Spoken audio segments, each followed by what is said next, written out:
ఏ course నేర్చుకోవాలో తెలియట్లేదా? అయితే ఇనుమాటిక్స్ career guidance ని follow అవ్వండి.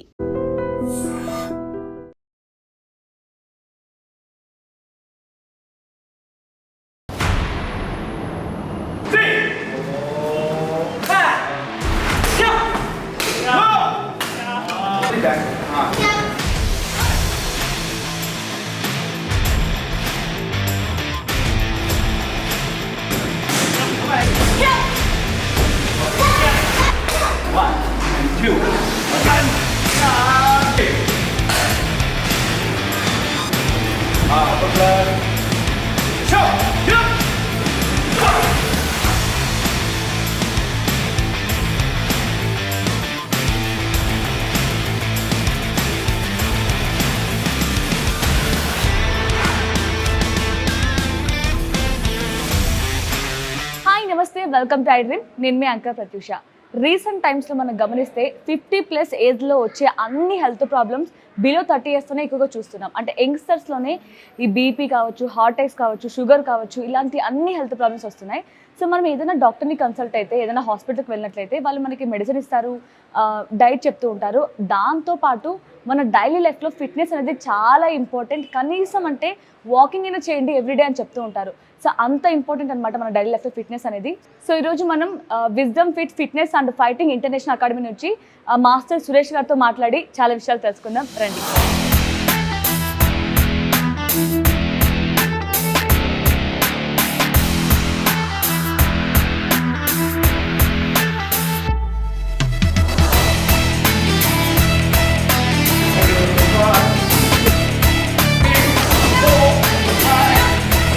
మాస్టర్ ఎలా ఉన్నారు? హలో అండి, బాగున్నాను. మీరు ఎలా ఉన్నారు? నేను కూడా చాలా బాగున్నాను మాస్టర్. సో నేను చాలా ఫిట్నెస్ సెంటర్స్కి వెళ్ళాను. ఏదైనా మనకి ఏంటంటే జిమ్ ఉంటుంది, లేదా యోగా ఉంటుంది, ఆర్ ఎల్స్ మార్షల్ ఆర్ట్స్ ఉంటాయి. బట్ మీ దగ్గర అన్నీ ఒకే దగ్గర అనిపిస్తున్నాయి.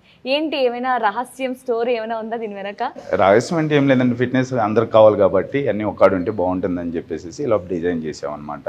ఓకే, అడల్ట్స్ ఎట్లయినా జిమ్కి వెళ్ళిపోతుంటుంటారు, వాళ్ళు వర్క్ ప్రెజర్స్ వల్ల వర్క్ స్ట్రెస్ తగ్గించుకోవడానికి జిమ్కి వెళ్తుంటుంటారు. అదే వాళ్ళ పిల్లల్ని తీసుకొచ్చి చక్కగా మళ్ళీ దీంట్లో కిడ్స్ నుంచి అడల్ట్స్ వైజ్ వరకు మార్షల్ ఆర్ట్స్ నేర్పించుకోవడానికి కూడా దీనికి ఎక్కడికెక్కడికి వెళ్ళకుండా మన అకాడమీలో అన్ని ప్లాన్ చేస్తే బాగుంటుందని చెప్పేసి ఇలా డిజైన్ చేసామండి. ఓకే, సో అంటే మీరు ఇట్లా ఫిట్నెస్ వైపు రావడానికి ఏమైనా రీజన్స్ ఉన్నాయా? నేను నా చిన్నతనం నుంచి నేను స్పోర్ట్స్లోనే ఉన్నాను అనమాట. ఓకే, దాన్ని అలానే కంటిన్యూ చేశాను అనమాట. ఫస్ట్ క్రికెట్ అంటే బాగా మన ఇంట్రెస్ట్ పిచ్చి. ఓకే, కృష్ణా డిస్టిక్లో డిస్టిక్ లెవెల్లో వచ్చేసేసి కప్పులు కూడా తీసుకున్నాం అనమాట. ఓకే, ఫస్ట్ ప్లేస్ కృష్ణా డిస్టిక్లో మేమే అప్పుడు తీసుకున్నాం అనమాట. మండల్ లెవెల్ నుంచి డిస్టిక్ లెవెల్కి వెళ్ళి, డిస్టిక్ లెవెల్ నుంచి స్టేట్కి అప్పుడు అలా ఆడటానికి రెడీగా ఉండేవాళ్ళం. తర్వాత వాలీబాల్, తర్వాత బ్యాడ్మింటన్, తర్వాత ఇట్లన్నిటిలో నేను చూసుకుంటే ఇంకా మార్షల్ ఆర్ట్స్ అనేది బాగా ఇంట్రెస్ట్ అనేది అనిపించింది. అప్పుడు తర్వాత ఫస్ట్లో నేను కరాటీ జాయిన్ అయ్యాను. కరాటీ వచ్చేసేసి 1993లో బ్లాక్ బెల్ట్ చేశాను. ఓకే, 1997లో వచ్చేసేసి కంటిన్యూగా కరాటీలోనే కొనసాగించాను. అక్కడి నుంచి వచ్చేసేసి మళ్ళీ తైకొండో అనేది స్పోర్ట్స్ బాగుంటుందని దీంట్లో తైకొండోకి రావడం జరిగింది. 2000లో వచ్చేసి తైకొండో వచ్చేసి ఒలింపిక్లో చేర్చడం జరిగింది. దానికి మేము ఇంట్రెస్ట్ చూపించేసి తైకొండో మీద ఎక్కువ మొగ్గు చూపించడం జరిగింది అనమాట.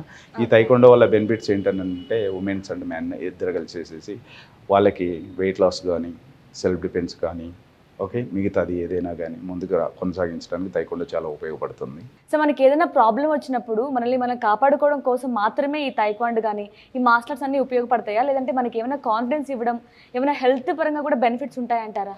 ఇది సెల్ఫ్ డిఫెన్స్ కోసం అనేది నేర్చుకోకర్లేదు. ఫస్ట్ ఆఫ్ మనం ముందు వచ్చేసేసి మనం ఫిట్నెస్ అండ్ కిక్స్ లో పంచింగ్లో వచ్చేసేసి ముందుకెళ్ళి ఉంటే తర్వాత దాన్ని బట్టి ఓకే, ఎక్కడన్నా మీకు ఇబ్బంది కలిగినా కానీ, మీకు ఏదన్నా ఆత్మరక్షణ కావాలనుకున్నప్పుడు దాన్ని యూజ్ చేసుకోవడానికి సెల్ఫ్ డిఫెన్స్ అనేది సపోర్ట్ చేస్తుంది మీకు. ఓకే, సో ఈ జర్నీలో మీరు ఫేస్ చేసిన బిగ్గెస్ట్ ప్రాబ్లం కానీ ఏమైనా ఉన్నాయా?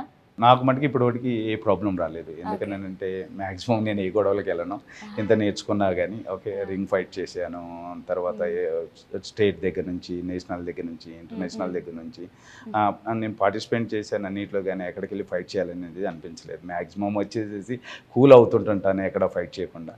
అలాంటి సిచ్యువేషన్ వచ్చేస్తే అప్పుడు దానికి డిపెండ్ చేసుకోవటం ఎలా అనేది నేర్చుకున్నానండి. ఓకే, అంటే అలా కాదు, ఎవరైనా సరే వాళ్ళ పేరెంట్స్ ఎలా ఆలోచిస్తారంటే నా బాబుని బాగా చదివించాం కదా, ఏదైనా మంచి జాబ్ చేసుకోవాలి అనుకుంటూ ఉంటారు. సో మాక్సిమం జాబ్ చేసుకుంటూ ఇలా ఫిజికల్ యాక్టివిటీస్ ఇట్లా మనకి ఈ గేమ్స్ కానీ స్పోర్ట్స్ కానీ ఇవన్నీ యాక్సెప్ట్ చేస్తారు. బట్ మీరు అవంతా వదిలేసి ఓన్లీ ఇదే చూసుకుంటున్నారు కదా, మరి ఏమనలేదు మీ పేరెంట్స్ యాక్సెప్ట్ చేశారు వీటన్నిటికీ? వీటన్నిటికన్నానంటే జిమ్ సపరేట్ కాన్సెప్ట్ కాదు, ఇది మార్షల్ ఆర్ట్స్ అనేది సపరేట్ కాన్సెప్ట్ అన్నమాట. Okay. పిల్లలకి ఎట్లయినా గేమ్ కావాలి కాబట్టి రోజుకు ఒక 1 అవర్ అయినా కానీ పిల్లలకి గేమ్ ఆడిస్తే బాగుంటుందని చెప్పేసి పేరెంట్స్ కూడా దానికి ఇష్టపడుతున్నారు. ఓకే. సో అంటే ఈ జిమ్ కానీ ఈ మార్షల్ ఆర్ట్స్ కానీ ఇవన్నీ పిల్లలకి ఏ విధంగా ఉపయోగపడతాయి అంటారు? పిల్లల మార్షల్ ఆర్ట్స్ అనేది చాలా రకాల మార్షల్ ఆర్ట్స్ ఉన్నాయండి. ఓకే. బాక్సింగ్ అంటే తైక్వాండో వచ్చేసి ఒలింపిక్లో ఉన్నది, ఏషియన్ గేమ్స్లో ఉన్నాయి. ఇది స్పోర్ట్స్ కోటాలో ఉపయోగపడుతుంది. పిల్లల ఎడ్యుకేషన్ పర్పస్ ఈ స్పోర్ట్స్ కోటా అనేది యూజ్ అవుతుంది. స్టడీ పర్పస్ కానీ పిల్లలు ఏదైనా స్కూల్లో సెంట్రల్ గవర్నమెంట్ స్కూల్లో వచ్చే సీట్ కోసం కానీ ఏదైనా స్టేట్ కానీ డిస్ట్రిక్ట్ కానీ నేషనల్ కానీ టోర్నమెంట్ వెళ్ళి మెరిట్ తెచ్చుకుని అంటే ఇది స్పోర్ట్స్ కోటాలో యూజ్ అవుతుంది అనమాట. ఈ స్పోర్ట్స్ కోటా అనేది ఓన్లీ ఇప్పుడు వచ్చేసి boxing and taekwondo wushu kung fu అనేది ముందుకు సాగుతుంది మన స్టేట్లో వచ్చేసి. దీనివల్ల ఉపయోగాలు ఏంటని అంటే పిల్లలకి intermediate after okay JEE NEET okay EAMCET దీంట్లో వచ్చేసి స్కోరింగ్ ఓకే తక్కువ ఉన్నా కానీ స్పోర్ట్స్ కోటా వచ్చేసి యాడ్ అవుతుంది కాబట్టి వీళ్ళకి మంచి మంచి కాలేజీలో సీట్లు రావడం కూడా జరుగుతుంది. ఓకే. సో అంటే హెల్త్ పరంగా చూస్తే ఇప్పుడు ఈ పిల్లలు ఏంటంటే మనకి ఈ సిటీ లైఫ్లో ఇవంతా కూడా బయట ఆడుకోవడానికి అసలు పేరెంట్స్ ఒప్పుకోవట్లేదు, వెళ్ళడానికి వాళ్ళు ఇష్టపడట్లేదు. ఇంట్లో కూర్చొని ఫోన్ చూసుకుంటే సరిపోతుంది, ఫోన్లో గేమ్స్ ఆడుకుంటే సరిపోతుందని ఫీల్ అవుతున్నారు. సో ఇలాగ ఫిజికల్గా వీళ్ళు చేయడం వల్ల ఏమైనా హెల్త్ బెనిఫిట్స్ ఉండే ఛాన్సెస్ ఉంటాయంటారా, మెంటల్గా కానీ ఫిజికల్గా కానీ? మ్యాక్సిమం వచ్చేసి కిడ్స్కి ఫోన్ అవాయిడ్ చేసేసుకొని యాక్టివిటీస్లో దింపితే బాగుంటుందని చెప్పేసి చెప్తున్నాను నేను. ఎందుకంటే ప్రతి ఒక్కరికి పిల్లల దగ్గర నుంచి పెద్దవాళ్ళ వాటికి వ్యాయామం కావాలి. వ్యాయామం లేకుండా ఏది చేయలేము అనమాట. ఎందుకంటే ఈ కాంట్ రన్, ఈ కాంట్ వాక్, ఈ can't eat also okay no వ్యాయామం. ఎందుకు దాన్ని బట్టి మనం ఏం చేయాలంటే డైలీ 1-2 అవర్స్ వ్యాయామం మీద కేటాయించుకుని అంటే అందరికీ ఇది ఉపయోగం ఉంటుందని చెప్పేసి చెప్తున్నాను. ఓకే. సో యంగ్స్టర్స్ ఏంటంటే జిమ్ కూడా ఏదో బాడీ బిల్డ్ చేద్దాం, షో ఆఫ్ చేద్దాం అని కొంతమంది ఫీల్ అవుతుంటారు. కొంతమందికి మాత్రమే ఫిట్నెస్ యొక్క ఇంపార్టెంట్ తెలిసి జిమ్ చేస్తూ ఉంటారు. సో మీ దగ్గరకు వచ్చే వాళ్ళు ఎలా అంటే ఓన్లీ బాడీ కోసమా, షో ఆఫ్ కోసమా, లేదంటే ఫిట్నెస్ యొక్క ఇంపార్టెన్స్ చెప్తూ ఉంటారు మీ దగ్గర? ఇది జిమ్ అనేది ఎలా అంటే రిలేటెడ్ బాడీని డిజైన్ చేసుకోవడానికి ఉపయోగపడుతుంది అనమాట. ఇప్పుడు మనం మార్షల్ ఆర్ట్స్లో వచ్చేసి మీరు రన్నర్స్ని చూసుకున్నా కానీ మార్షల్ ఆర్ట్స్ని చూసుకున్నా కానీ వీళ్ళు ఎలా ఉంటుందంటే డైలీ వచ్చేసి వాళ్ళు ఒక 2 అవర్స్ వర్కౌట్ చేసేస్తే 1500 క్యాలరీస్ వాటికి బర్న్ చేయవచ్చు. 1 అవర్ వర్కౌట్ చేసేస్తే 750 నుంచి 1000 క్యాలరీస్ వాటికి బర్న్ చేసుకోవచ్చు. అదే జిమ్లో 1 అవర్ చేస్తే బాడీ డిజైన్ అవుతుంది, క్యాలరీస్ తక్కువ బర్న్ అవుతుంది, స్ట్రెంత్ లెవెల్ పెరగదు. అందుకోసం వచ్చేసి కొంతమంది ఏంటంటే ఈజీ మెథడ్ని ఎంచుకుంటారు, హార్డెస్ట్ దాన్ని అనేది ముందుకు తీసుకెళ్లకుండా ఉంటారు. సో ఇంకొంతమంది యంగ్స్టర్స్ ఏంటంటే ఇప్పుడు అందరూ చెప్తున్నారు, డాక్టర్స్ కూడా ఈవెన్ మనకి ఏదైనా హెల్త్ ప్రాబ్లంతో హాస్పిటల్కి వెళ్తే మంచి డైట్ చెప్తారు, అలాగే మెడిసిన్ రాసిస్తారు. దాంతోపాటు నీకు ఫిట్నెస్ చాలా ఇంపార్టెంట్, ఈవెన్ ఒక రోజులో నడవడం కానీ వాకింగ్ కానీ జాగింగ్ కానీ ఇలాంటివి చేస్తే మంచిదని డాక్టర్ సజెస్ట్ చేస్తూ ఉంటారు. కానీ యంగ్స్టర్స్ ఏంటంటే ఏం అవసరం లేదు, నేను డే మొత్తం వర్క్ చేస్తున్నాను కదా, కొంతమంది డే మొత్తం నిల్చొని వర్క్ చేస్తున్నాను, సో నాకు జిమ్ ఇలాంటివి ఏమైనా అవసరం లేదు అని చెప్తున్నారు. సో అలాంటి వారికి మీరు ఇచ్చే ఆన్సర్ ఏంటి? మనం ఏ టైప్ ఆఫ్ వర్క్ చేస్తున్నాం అనేది ముందే తెలుసుకోవాలి. ఇప్పుడు సిట్టింగ్ వర్క్ చేస్తే దట్ ఈజ్ నాట్ వ్యాయామం, ఓకే స్లీపింగ్ వర్క్ చేస్తే దట్ ఈజ్ నాట్ వ్యాయామం. ఓకే మనం అప్పుడు ఏం చేయాలని అంటే ఓన్లీ మన 8 అవర్స్ వర్క్ ఏంటనేది కంప్లీట్ చేసేసుకొని అట్లీస్ట్ 2 అవర్స్ అన్న వ్యాయామం ముందుకు సాగితే డాక్టర్ దగ్గరికి వెళ్ళాల్సిన అవసరం ఉండదు. డాక్టర్ దగ్గరికి వెళ్ళాలి మనం 50-60 ఇయర్స్ తర్వాత వెళ్ళాలి. ముందుగానే 20 నుంచి 30 ఇయర్స్లో నాకు హార్ట్ డిసీజ్ వచ్చింది, థైరాయిడ్ వచ్చింది, హార్మోన్ ఇన్బ్యాలెన్సింగ్ ఉంది, ఓకే నాకు ఇంకా ఏరే హెల్త్ ఇష్యూస్ ఉన్నాయి, డైజెషన్ ప్రాబ్లమ్స్ ఉన్నాయి. ఓకే ఇవన్నీ ఎందుకు వస్తున్నాయి అంటే వ్యాయామం లేకపోవడం వల్లనే వస్తుంది. డైలీ 2 అవర్స్ వ్యాయామం చేసుకుంటే ఈ ప్రాబ్లమ్స్ మనం ఫేస్ అవ్వం అనమాట. ఈ ప్రాబ్లమ్స్ ఫేస్ అవ్వకుండా ఉండాలంటే అట్లీస్ట్ వ్యాయామం మీద ఇంట్రెస్ట్ చూపించాలి అందరూ. ఓకే. సో అంటే ఎక్కువ కష్టపడడం ఎవరికి ఇష్టం ఉండదు. సో జిమ్కి వస్తే కష్టపడాలి, ఈవెన్ మార్షల్ ఆర్ట్స్లో అయినా కష్టపడాలి, కొంచెం కష్టంగా అనిపిస్తుంటుంది అందరికీ. ఇంట్రెస్ట్ ఉంటుంది స్టార్టింగ్లో, వెళ్దాం చేద్దాం ఏదో పొడి చేద్దాం అనుకుంటూ ఉంటారు. సో 1 వీక్ రాగానే అమ్మో నా వల్ల అవదరా బాబు అని ఆగిపోతూ ఉంటారు. సో అంటే మనల్ని మెయింటైన్ చేయడం ఎలాగా, దీనిపైన ఇంట్రెస్ట్ రావాలి ఫుల్గా, నేను డైలీ వెళ్ళాలి, నేను ఏదో చేయాలి అనే ఫీలింగ్ రావాలంటే ఏం చేయాలి? ఈ క్వశ్చన్కి నేను ఒక మెసేజ్ ఇస్తాను. ఓకే ఎలాంటి మెసేజ్ కింద తీసుకోండి. ఇది ఏందని అంటే నేను ఒక వారం రోజులు వచ్చేసేసి నేను తర్వాత చేస్తాను మళ్ళీ అని బ్రేక్ తీసేసుకుంటే తర్వాత కూడా వారం రోజుల్లోనే చేస్తాం అనమాట. మనకి ఏం కావాలి వచ్చేసి డాక్టర్ దగ్గరికి వెళ్ళటం కావాలా అర్లీగా, డాక్టర్ దగ్గరికి వెళ్ళకుండా మనం వచ్చేసేసి మనం వ్యాయామం చేసుకొని ఏ అనారోగ్యాలకు గురి అవ్వకుండా ముందుకెళ్ళాలా అనేది మనమే డిజైన్ చేసుకోవాలి. ఇది అలా డిజైన్ చేసుకోలేని పరిస్థితులు ఉంటే డాక్టర్ దగ్గరికి వెళ్తాం. డాక్టర్ ఏం చేస్తారు, ఆయన ఆ డిసీజ్ తగ్గట్టు ఆ డిసీజ్ రాకుండా మెడిసిన్స్ రాసిస్తారు. తర్వాత మనం ఏం చేస్తాం, ఆ మెడిసిన్స్ వాడినప్పుడు బాగుంటుంది, మళ్ళీ మెడిసిన్స్ ఆపేయంగానే మళ్ళీ అన్నీ అదే స్థితికి వెళ్ళిపోతాం. మళ్ళీ అలాంటి స్థితికి వెళ్ళకుండా ఉండాలని అంటే ఎవరైనా చేయాల్సింది 1 అవర్ డైలీ ఉన్న 24 అవర్స్లో 8 అవర్స్ జాబ్ తీసేసుకొని ఒక 2 అవర్స్ వ్యాయామం చేసుకోకపోతే మన లైఫ్ స్కేల్ ఎంత పట్టుకుంటుంది అనేది ఎవరికి తెలియదు. మరి అలాంటప్పుడు ఇప్పుడే సరిగా లేవనంటే లైఫ్ స్కిల్ ఉన్నదానికనంటే దిగజారిపోతున్నాం కదా. కరెక్ట్. దానికి దిగజారకుండా ఉండాలంటే ప్రతి ఒక్కరు వ్యాయామం మీద దృష్టి పెట్టాల్సిందని చెప్పేసి నా మెసేజ్. ఓకే. సో ఈ మార్షల్ ఆర్ట్స్ గురించి వచ్చినట్లయితే జస్ట్ మన బాడీ ఫిజికల్గా మనం స్ట్రాంగ్ ఉంటే సరిపోతుందా, మెంటల్గా కూడా స్ట్రాంగ్గా ఉండాలా? మెంటల్గా స్ట్రాంగ్ లేకపోతే ఫిజికల్గా స్ట్రాంగ్ లేనట్టే. ఫస్ట్ మెంటల్గా స్ట్రాంగ్ అవ్వాలి, తర్వాత వచ్చేసేసి ఫిజికల్ని ఇంప్రూవ్ చేసుకునే ఎక్సర్సైజ్లు ఏమి ఉన్నాయో, ఫిజికల్గా ఇంప్రూవ్ చేసుకునే ఎక్సర్సైజ్లు ఏమి ఉన్నాయో అవి ముందుకు తీసుకొని వెళ్ళిపోవాలి. ఓకే. ఓకే. అంటే స్టార్టింగ్ ఏమాత్రం దాని గురించి ఐడియా ఉండదు కదా, చాలా కష్టంగా ఉంది. ఇప్పుడు చూసాను ఇక్కడికి వచ్చినప్పుడు చిన్నపిల్లలు కూడా చేస్తున్నారు. సో అంటే మీకు ఏమైనా ఉంటుందా, ఈ తిను ఎలిజిబుల్ దీనికి, ఈ అమ్మాయి చేయకూడదు, ఈ ఏజ్ వాళ్ళు చేయకూడదు, ఈ ఏజ్ పిల్లలు చేయకూడదు అని ఏమైనా ఏజ్ లిమిట్ కానీ జెండర్ లిమిట్ కానీ ఏమైనా ఉంటుందా? ఇది కూడా సింపుల్ ఆన్సరేనండి నేను ఇచ్చేది. మనం స్కూల్లో జాయిన్ అవుతాం, ఏజ్లో జాయిన్ అవుతామండి. స్కూల్లో 5 ఇయర్స్లో మన స్కూల్ వేసారు, 4 ఇయర్స్లో స్కూల్ వేసారు. అక్కడ పిల్లలకి గేమ్ ఎందుకు ఆడిస్తున్నారు చదివించకుండా? గేమ్ రిలేటెడ్గా ఎందుకు స్కూల్స్ ఉన్నాయి?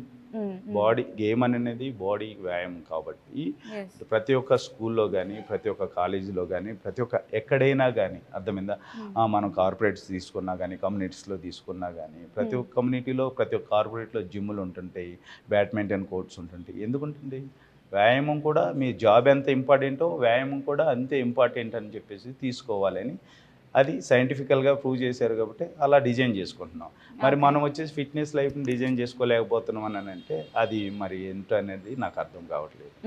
అండ్ ఇది ఇంకొక వర్షన్లో చూస్తే కొంతమంది పేరెంట్స్ వాళ్ళ పిల్లలంటే బాగా ఇష్టం ఉంటుంది, ప్రేమ చూపిస్తూ ఉంటారు.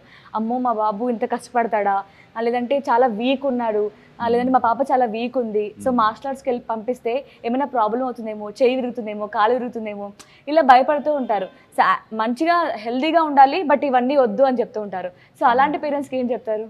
చాలామంది పేరెంట్స్ నా దగ్గరకు వచ్చారండి. ఈ టైప్ ఆఫ్ పేరెంట్స్ వచ్చారు. కొంతమంది వచ్చేసేసి మా పిల్లోడు స్ట్రాంగ్ అవ్వాలి, మా పిల్లోడు చాలా లేజీగా ఉన్నాడు, ఎప్పుడు స్క్రీన్ మీదే మొబైల్ పట్టుకొని కూర్చుంటున్నాడు, స్క్రీన్ టైం ఎక్కువ ఉంటుంది, ఫిట్నెస్లో జాయిన్ చేద్దాం అని చెప్పేసి అనుకుంటామని చెప్పేసి అనుకుంటారు. తర్వాత పేరెంట్స్కి టైం ఉండక పాపం పిల్లల మీద కూడా ఫోకస్ తగ్గిపోతుంది. ఇప్పుడు అదే అదే చిల్డ్రన్స్కి మనం ఏం చేస్తామని అంటే ఒక 2 అవర్స్ స్పెండ్ చేసామని అంటే పిల్లలతో పాటు వాళ్ళ ఆరోగ్యం కూడా బాగుంటుంది. ఎవరి కోసం కష్టపడేది? పిల్లల కోసమే కదా కష్టపడేది. వాళ్ళ కోసం చేయించే దాంట్లో మాకు టైం లేదని చెప్పడంలో మరి అది ఏంటో అనేది వాళ్ళకే తెలియాలి. కొంతమంది వస్తుంటుంటారు, ఇవి చిన్నపిల్లలు వస్తుంటుంటారు. వాడున్నదే వచ్చేసి హైట్ 4 feet హైట్ ఉంటాడు, వాడు ఉండటం వెయిట్ వచ్చేసి 70 kgs ఉంటుంది. మరి అలాంటప్పుడు వచ్చి ఆ టైంలోనే ఒబెసిటీ, థైరాయిడ్, బీపీ రావడానికి కారణం బ్లడ్ ప్రెషర్.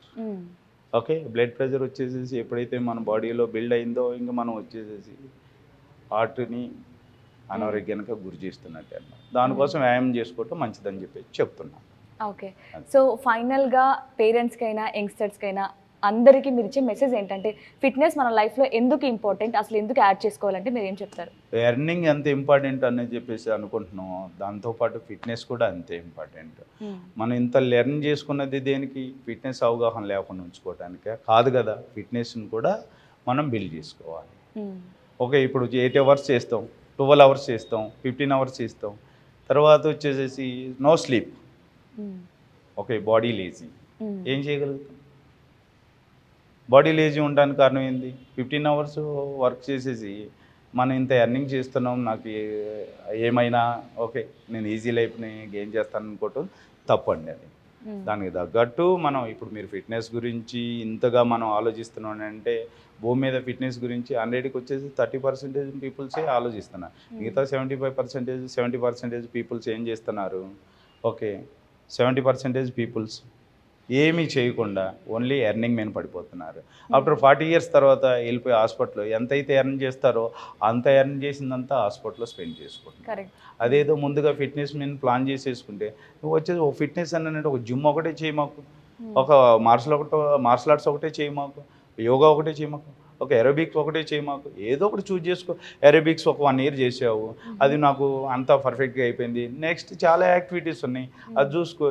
ఇప్పుడు మనకి ప్రపంచంలో ఫిట్నెస్ రిలేటెడ్ చూసుకుంటే ప్రతి ఒక్క ఏరియాలో గల్లీకి 10 జిమ్లు ఉంటాయి, 10 మార్షల్ ఆర్ట్స్ సెంటర్స్ ఉన్నాయి, 10 యోగా సెంటర్స్ ఉన్నాయి, 10 ఎరోబిక్ సెంటర్స్ ఉన్నాయి, 10 డ్యాన్స్ సెంటర్స్ ఉన్నాయి, ఇంకా ఎన్నెన్నో వచ్చినాయి. దీన్ని బట్టి చూసుకునండి ఏదో ఒక నియర్ బై ఏదో ఒకటి ఉండి ఒక 1 hour స్పెండ్ చేసేస్తే మనమే ఆరోగ్యంగా ఉంటాం కదా అని చెప్పేసి దాని మీనింగ్ అన్నమాట. Yeah, nice. Thank you so much మీ టైంని మా కోసం స్పెండ్ చేసి ఫిట్నెస్ గురించి ఇంత క్లియర్గా ఎక్స్ప్లెయిన్ చేసినందుకు. Thank you so much sir.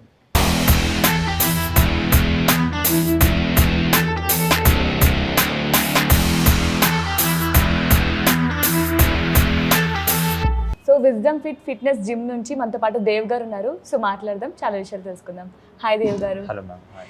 So gym విషయానికి వస్తే ఎవరికి ఉండదు నిజంగానే, మీరు అన్నట్లు ఇందాక హెల్తీగా ఉండాలి, ఫిట్గా ఉండాలని ఎవరికి ఉండకుండా ఉండదు. అందరూ ఫీల్ అవుతూ ఉంటారు, నేను హెల్తీగా ఉండాలి, జిమ్కి వెళ్ళాలి, వర్కౌట్ చేయాలి అని అందరూ ఫీల్ అవుతూ ఉంటారు. బట్ దాన్ని కంటిన్యూ చేయడం అనేది చాలా కష్టమైన థింగ్ అయిపోయింది. సో దానికి రీజన్ ఏంటంటారు? అంటే ఏం చేస్తే మనం జిమ్కి డైలీ వెళ్ళగలం? బేసికలీ అండి priority is the main thing and perception. Okay.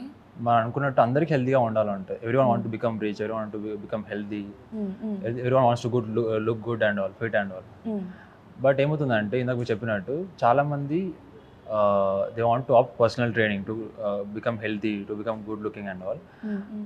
They pay money, కానీ they won't be able to give the 100% in terms of consistency. జిమ్కి రారు. మనం కాల్ చేసి ఫాలోఅప్ చేసే వాళ్ళు అంటారు కదా, టైం లేదు సార్, వర్క్ ఉంది, కాల్స్ అంటారు. So work is a main culprit for not showing up. అందుకు రిజల్ట్స్ రావు. Anything you want to achieve in life అంటే consistency is the main key. Correct. So in terms of health కూడా consistency కావాలి. చాలామందికి ఈ రోజుల్లో priority they are not taking themselves. ఎప్పుడు కూడా వర్క్ మీద, మనీ మీద ఇస్తున్నారు. అందువల్ల ఈ ఫిట్నెస్ అనేది రాలేకపోతున్నారు అన్నమాట. So what I would suggest is, you already in suffer, you're working for a longer period of time. You are going for more suffering. సఫర్లో ఉన్నారు, ఇంకా వర్క్ చేస్తున్నారు, సఫరింగ్కి వెళ్తున్నారు. You're spoiling your health and getting more suffering. Instead of that కొంచెం balance చేసుకోవాలండి. Because priority మీకు ఇచ్చుకుంటే if you are daily half an hour, 45 minutes, 1 hour, 2 hours అవసరం లేదు అందరిలాగా. హాఫ్ అవర్ అనేది చాలు. షార్ట్ బ్రీఫ్ వర్కౌట్స్ ఇంట్లో ఉన్న స్పేస్లో చేసుకోవచ్చు. జిమ్కి రావాలని రూల్ కూడా లేదు. ఎగ్జాక్ట్లీ అదే అడుగుదాం అనుకున్నా. అంటే ఇప్పుడు జిమ్కి వచ్చి ఈ వర్కౌట్స్ అని చేస్తేనే మనం ఫిట్గా హెల్తీగా ఉంటామా, ఆర్ ఎల్స్ ఏదైనా మన లైఫ్లో ఏమైనా చేంజెస్ చేసుకోవడం వల్ల కూడా, కొన్ని యాడ్ చేసుకోవడం వల్ల కూడా ఏమైనా ఫిట్గా ఉండే ఛాన్సెస్ ఉంటాయంటారు? అవి ఎలాంటి యాడింగ్స్ చేసుకుంటే బెటర్? సో బేసికల్లీ అండి, మూమెంట్ ఈస్ మెడిసిన్ అండి. Movement is medicine. మీరు if you take yoga, any martial arts, anything, gym, dance, zumba, it's basically entire ఓ ర్యాప్ చేస్తుందని ఇట్స్ అ మూమెంట్. మీరు బాడీని మూమెంట్లో ఉంచితే విల్ బి బికమింగ్ హెల్దీ అనమాట. So if people are not finding time to get healthy, I would suggest them take little time, short breaks, 15 minutes break in the morning to move, do some yoga postures, 10 yoga postures for 15 minutes. Then work. Madhyanam after lunch, brisk walk for 20 minutes, then get back to work. ఇలా చిన్న చిన్న moments చేసుకుంటే they'll be healthy అండి. But what happens in gym is, gym will fetch you more results. See, ఇప్పుడు ఉన్న life స్టైల్లో చాలా మంది ఆర్ ఇంటూ థైరాయిడ్, బీపీ, చిన్న ఏజ్ లో అది కూడా. ఎక్కువ మందికి డయాబెటిక్స్ ఈజీగా వచ్చేస్తుంది ఇప్పుడు because of our Indian diet and all, and more over not working also. So ఇలాంటి కండిషన్స్లో వెయిట్ ట్రైనింగ్ అండ్ జిమ్ అనేది చాలా హెల్ప్ అవుతుంది అనమాట. Weight training will demand for more calories, it will spend for more calories అనమాట. And మనం చాలా వయసు వరకు స్ట్రాంగ్గా ఉండాలంటే బోన్స్ అనేవి డెన్స్గా స్ట్రాంగ్గా ఉండాలి. మీరు వెయిట్లో ఎత్తారు అనుకోండి, బరువులో ఎత్తలేదు అనుకోండి, ఫ్రెజైల్గా ఉంటారు. Will become more weak faster. పాతకాలంలో ఏముండారంటే they use to have more physical work, physical strength చేసేవాళ్ళు. సో బోన్ స్ట్రెయిన్ బాగా పడేది. They use to lift heavier weights. So అందుకని ఇప్పుడు కూడా ముసలి వాళ్ళు they are looking stiff and strong. యంగ్గా కనిపిస్తారు. మనం ఏంటి ఇప్పుడు వెయిట్స్ ఎక్కడ స్కోప్ లేదు. Everything is smart work scope లేదు కాబట్టి we are not lifting, we are not gaining anything. అందుకు వీక్గా ఉంటున్నాం. వెయిట్ ట్రైనింగ్ చేసుకుంటే మంచిదండి. Some time if you not having say 6 days కాకుండా ఇన్ ఎ మంత్లో అట్లీస్ట్ 50%, 15 days వెయిట్ ట్రైనింగ్ చేసుకొని రిమైనింగ్ డేస్ మీరు ఇంట్లో చేసుకున్నా కూడా విల్ హెల్ప్. సో అంటే మీరు చెప్పారు కదా, అంటే మనం యాక్టివ్గా ఉండాలి, ఇలాంటి ఎక్కువ వర్క్స్ చేయాలి, లిఫ్టింగ్స్ ఎక్కువ చేయాలి అని. బట్ ఎవరైనా సజెస్ట్ చేసినప్పుడు వెంటనే అవునా నేను ఎక్కువ వర్క్ చేయాలా లేదంటే ఎక్కువ వర్కౌట్స్ చేయాలని చెప్పేసి ఫస్ట్ డేనే నాకు ఇవి చెప్పండి అవి చెప్పండి అని అడుగుతూ ఉంటారు కదా చాలా మంది. So first day or else first week ఎక్కువగా వర్కౌట్స్ చేయడం వల్ల ఏమైనా ప్రాబ్లమ్స్ వస్తాయా లేదంటే త్వరగా రిజల్ట్ వస్తుందా? రిజల్ట్ ఏం రాదండి. Result is always demands consistency for a long period of time. ఇది body has some mechanism, some rules. ఫాస్ట్గా ఏది రాదు అండి. People are going for short cuts like in terms of supplementations. అది సప్లిమెంటేషన్స్ ఇలాంటివి అనేటివి కొంచెం చాయిస్ ఆఫ్ పీపుల్కి, సెక్టర్ ఆఫ్ పీపుల్కి who are opting body building and all. They వాళ్ళ ఎస్థెటికల్గా ఫిట్గా ఉండాలి, చూడడానికి కూడా to show muscles and all. So అలాంటి సప్లిమెంటేషన్స్ తీసుకుంటారు. జనరల్గా ఇప్పుడు సోషల్ మీడియా రావడం వల్ల స్టార్టింగ్లోనే someone's highlight position reel is your beginning day. తను ఎప్పటి నుంచో 2 years నుంచి వీడియో తీస్తూ ఉంటాడు అనమాట. ఒక రీల్ బాగుంటుంది, చూడడానికి బాగుంటుంది, అది చూస్తావు, వచ్చి ఫస్ట్ డేనే చేస్తావు. తను 2 years ప్రాక్టీస్ చేసి ఆ కండిషనింగ్ వచ్చాక ఎక్సర్సైజ్ చేశాడు. మీరు డే 1 చేస్తున్నారు బాగుందని చెప్పి. దట్ ఈస్ నాట్ సజెస్టబుల్ అండి. వచ్చిన 1 weekలోనే బాడీ అడాప్షన్ లేకుండా always slow progress is the best progression. వెంటనే ఏది చేయొద్దు because body has limitations. So ఇందాక మీరు మూమెంట్ ఈజ్ మెడిసిన్ అన్నారు కదా. సో అంటే ఇప్పుడు అది మెడిసిన్ జిమ్ అవ్వాల్సిన అవసరం లేదు కదా, జిమ్లోనే మూమెంట్ చేయాల్సిన అవసరం లేదు. సో చాలామంది వాళ్ళ వర్క్ లైఫ్లో కూడా డే మొత్తం ఇలా డ్రైవర్స్ కావచ్చు లేదంటే మామూలుగా కూలి పని చేస్తుంటారు కదా, వాళ్ళు వంగడం చేయడం ఇలాంటివన్నీ వర్క్ చేస్తుంటారు కదా. సో వాళ్ళకి మళ్ళీ సపరేట్గా ఇలాంటిది ఒక జిమ్ కానీ మార్షల్ ఆర్ట్స్ కానీ ఆర్ఎస్ లేదంటే మీరు ఇందాక అన్నట్టు యోగా కానీ ఇవన్నీ కూడా అవసరం అంటారా? అలా అవసరం. టోల్లీ మేము ఆల్సో లైక్ స్టార్టింగ్ ఏం చెప్పానంటే మీకు మూమెంట్ ఇస్ మెడిసిన్ అన్నప్పుడు యోగా చెప్పాను, డాన్స్ చెప్పాను, జూంబా చెప్పాను, మార్షల్ ఆర్ట్స్ చెప్పాను. Any movement for that reason is good for the body. But consistency is the key. పర్టికులర్గా మీకు కొన్ని ఇప్పుడు జూంబా తీసుకున్నారు అనుకోండి, which involves more of endurance and agility. అలాంటి లాభాలు వస్తాయి. ఈ దేనికైనా ఒక లాభం ఉంటుంది. ఇప్పుడు యోగా తీసుకున్నారంటే more control over body and mind. Gym తీసుకున్నారంటే you look stronger and internally body metabolic rate picks up more. So ఏది పర్టికులర్ ఫిట్నెస్ యాక్టివిటీ తీసుకుంటే దానికి పర్టికులర్గా లాభాలు ఉంటాయన్నమాట. అలా చూస్ చేసుకోవాలి మనం. మీకున్న లైఫ్ స్టైల్, మీకున్న టైం ఫీజిబిలిటీ అది ఎంచుకొని ఫిట్నెస్ యాక్టివిటీ ఎంచుకోవాలి. ఓకే. అంటే ఇప్పుడు మనం పర్టికులర్గా జిమ్ గురించే మాట్లాడినట్లయితే జిమ్ చేస్తే బాడీ వస్తుంది, ఆ రోజు ఫిజికల్గా మనం స్ట్రాంగ్గా ఉంటామా లేదంటే ఇంకేమైనా యూజ్ ఉంటుందా? Actually gym is not only about lifting weights అండి. Gym must focus on all fitness parameters. Fitness parameters కొన్ని ఉంటాయండి. Okay. Only showing up muscles is not fitness parameter. Keeping active for a longer period of time is a major fitness parameter. ఒక endurance అంటారు కదా, endurance చాలాసేపు వరకు పని చేసినా కూడా అలసట రావద్దు, అది ఫిట్నెస్ యొక్క ఫస్ట్ డిమాండింగ్ పారామీటర్. నెక్స్ట్ వచ్చేసి మస్కులర్ స్ట్రెంగ్త్ ఉంటుంది, మస్కులర్ ఎండ్యూరెన్స్ ఉంటుంది, ఫ్లెక్సిబిలిటీ ఉంటుంది, మొబిలిటీ ఉంటుంది. లాస్ట్లో వచ్చేసి బాడీ కంపోజిషన్. ఒక పర్సన్ లావుగా ఉన్న పర్సన్ అనుకోండి, మీరు తనని జడ్జ్ చేయొద్దు ఈస్ నాట్ ఫిట్ అని చెప్పి. If you go for some videos, లావుగా ఉన్న పర్సన్ ఫ్లిప్స్ చేస్తూ ఉంటాడు, లావుగా ఉన్న పర్సన్ స్ప్లిట్ చేస్తూ ఉంటాడు, లావుగా ఉన్న పర్సన్ ఎక్కువ వెయిట్ లేపుతూ ఉంటాడు. సో బాడీ కంపోజిషన్ చూసుకోవద్దు. మనం ఇప్పుడు ఏం చేస్తున్నామంటే due to high social media influence and all, people are going for least priority which is body composition. Body composition మాత్రం చూసుకుంటున్నారు, ఇంటర్నల్గా ఎలా డ్యామేజ్ చేస్తున్నారు, ఎక్స్టర్నల్గా ఏం చూడట్లేదు. So that should not be criteria అండి. ఫిట్నెస్ పారామీటర్స్ ఏమున్నాయి, లాంగ్ రన్లో ఏం వెళ్ళిపోతాయి అవి చూసుకోవాలి. జిమ్ వచ్చేసి నాట్ అది because you're influenced by more social media. Lifting is not about lifting అంటే కార్డియో మెషిన్స్ ఉండే కానీ ట్రెడ్మిల్స్ ఉన్నాయి, క్రాస్ ట్రైనర్స్ ఉన్నాయి, సైక్లింగ్స్ ఉన్నాయి. These are meant for building your endurance also.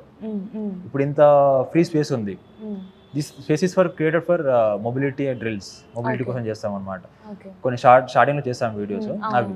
Okay okay so gym వచ్చేసి it will focus on entire fitness parameters, flexibility, mobility, endurance, strength మీద అన్నిటి మీద ఫోకస్ చేస్తుంది. ఓకే నైస్ అండి. అండ్ ఫైనల్గా జిమ్కి వెళ్ళాలి, నేను జిమ్లో వెయిట్ లిఫ్టింగ్ చేయాలి, బాడీ పెంచాలి అండ్ ఫస్ట్ డే ఫీజు కట్టేసి జిమ్ బట్టలు కొనడం, బాటిల్స్ Yeah, కొనడం, yeah, షూ yeah, కొనడం yeah. అన్నీ కొనేసి నెక్స్ట్ డే నుంచి ఆపేసే వరకు మీరు ఏ మెసేజ్ ఇస్తారు? మేక్స్ యువర్ ప్రయారిటీ అండి. బికాస్ మీరు God has given us one body. మీరు ఎంజాయ్ చేయాలన్నా సఫర్ అవ్వాలన్నా త్రూ బై దిస్ మీన్సే. కరెక్ట్. ఎవరైనా ఏ మనిషి అయినా if you have to have some pressure thing, నేను మ్యాంగోస్ తినాలనుకోండి, ప్రెషర్ సమ్మర్ కదా, దీంతోనే ఎక్స్పీరియన్స్ చేసేది. అవునవును. సో ఇప్పుడు మీకు డాక్టర్ ఏమంటారంటే అది తినొద్దు ఇది తినొద్దు అని ఎందుకంటారంటే ఇట్ హ్యాస్ సమ్ ప్రాపర్టీస్ ఆ ఫుడ్లో ఉండి. If you are making this self priority first, your body, మీరు వర్క్ చేయాలన్నా బాడీయే, ఎంజాయ్ చేయాలన్నా బాడీయే, సఫర్ అయినా బాడీయే. కరెక్ట్. సో నా ఫైనల్ సజెషన్ ఏంటంటే అండి, ఐ నో సొసైటీలో వర్క్స్ చాలా ఉన్నాయి బికాస్ కాంపిటీషన్ ఎక్కువ ఉంది. మనం వర్క్ని నెగ్లెక్ట్ చేస్తే మన ప్లేస్ వేరే వాళ్ళు తీసుకుంటారు, పాలిటిక్స్ ఉన్నాయి వర్క్లో, ఇవన్నీ ఉన్నాయి. Keeping is all headaches in mind, but somewhere you have to make your self priority అండి. మీరు బాగాలేకపోతే మిమ్మల్ని కేర్ ఎవరు తీసుకోరు. వాళ్ళు శాలరీ ఇస్తారు కానీ ఆ శాలరీ మొత్తం హాస్పిటల్స్కి వెళ్తుంది. వాట్ ఇస్ ద పాయింట్ అండి? They keep you working for longer hours and they pay you medical allowance అవి ఇస్తూ ఉంటాయి. ఎందుకు ఇవ్వాలి? నువ్వు వర్క్ తక్కువ పెట్టు కదా, లిమిట్ టైంలో పెట్టు, వర్క్ తక్కువ పెట్టు, ఎంప్లాయీస్ని మంచిగా ఉంచు, నీ కంపెనీ మంచిగా ఉంటుంది. End of the day they will be happy అండి. My final suggestion to all the fitness lovers, health lovers, every people is generalize statement, priority yourself first. మిమ్మల్ని మీరు ప్రయారిటీ చేసుకుంటే everything sort out. At least half an hour in the morning, half an hour in the evening, for mind thing, for body thing. ఈ రెండు చేసుకుంటే most things sort out అండి. Priority మీ వర్కే ఇచ్చి వాడి మనల కోసం, వాడి శాలరీ కోసం, వాడి పొజిషన్ కోసం ఇవన్నీ చేస్తూ ఉంటారండి, nothing will come with you. Nice అండి. Thank you so much. Thank you so much.